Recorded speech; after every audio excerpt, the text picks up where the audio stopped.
Hello বন্ধুরা, আমি চলে এলাম একটি নতুন ভিডিওটি মন দিয়ে শোনার চেষ্টা করুন। মাঘ মাস মানেই নতুন শুরু এবং ভাগ্য পরিবর্তনের সময়। এই মাসে যদি আপনার বাড়িতে একটি বিশেষ প্রাণী দেখা যায়, তাহলে ধন, সুখ এবং আনন্দ বাড়বে। অনেকে জানেন না, আর তাই এই সুযোগ হারায়।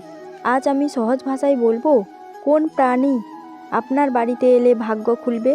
শেষ পর্যন্ত দেখবেন বন্ধুরা, কারণ শেষ কথাটাই সবচেয়ে গুরুত্বপূর্ণ। মাঘ মাস হিন্দু ধর্মে খুবই শুভ মাস।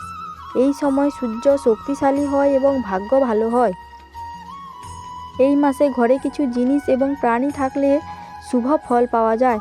সবচেয়ে গুরুত্বপূর্ণ প্রাণী হলো চিড়িয়া, ছোট পাখি। যদি এই মাসে আপনার বাড়িতে চিড়িয়া আসে, বিশ্বাস করুন এটি ধন এবং সুখের চিহ্ন। পাখি দেখলে অর্থ এবং কাজের ক্ষেত্রে মঙ্গল হয়। এই সময় বাড়িতে শান্তি থাকে, পরিবারের মধ্যে ভালো সম্পর্ক বজায় থাকে। যারা ব্যবসা বা চাকরি করেন তাদের জন্য সুখ সুবিধা বৃদ্ধি পায়।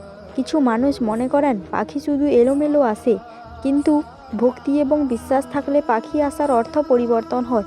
পাখি এলে এক জিনিস খেয়াল রাখতে হবে, পরিবেশ পরিষ্কার রাখা এবং পাখির জন্য খাবার রাখুন। এই ছোট কাজ করলে পাখি বারবার আসে এবং ভাগ্য শক্তিশালী হয়। আরেকটি নিয়ম হলো, মাঘ মাসে পাখি দেখার পরে কারোর সঙ্গে রাগ বা ঝগড়া করবেন না। শান্তি এবং ভালো চিন্তা থাকলে ধন সম্পদ বাড়ে এবং সুখ আসে। মাঘ মাস শুধু একটি সময় নয়, যদি এই প্রাণী আপনার বাড়িতে আসে, বিশ্বাস রাখুন ধন সম্পদ, সুখ এবং শান্তি বাড়বে। ভিডিওটি ভালো লাগলে লাইক করুন এবং একটি কমেন্ট করুন, এবং এমন সহজ এবং ভক্তিমূলক তথ্য পেতে অমৃত বাণী অফিসিয়াল চ্যানেলটি একবার সাবস্ক্রাইব করুন। ভগবান আপনাকে ও আপনার পরিবারকে সব সময় সুখে রাখবে। নমস্কার।